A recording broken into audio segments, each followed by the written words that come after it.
हो गया खरी हो हमर यार मनावा तो एक बेर बात कर लगे।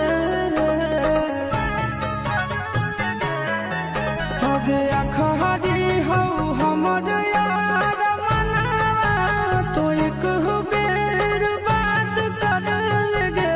हो गे सोना यारावा हो भरती पटनवा में आके मुलाकात कर लेगे। आगे सुना यारावा हो भरती पटनवा में आके मुलाकात कर लेगे। आगे चली जाइबौ छोड़ी के दुनिया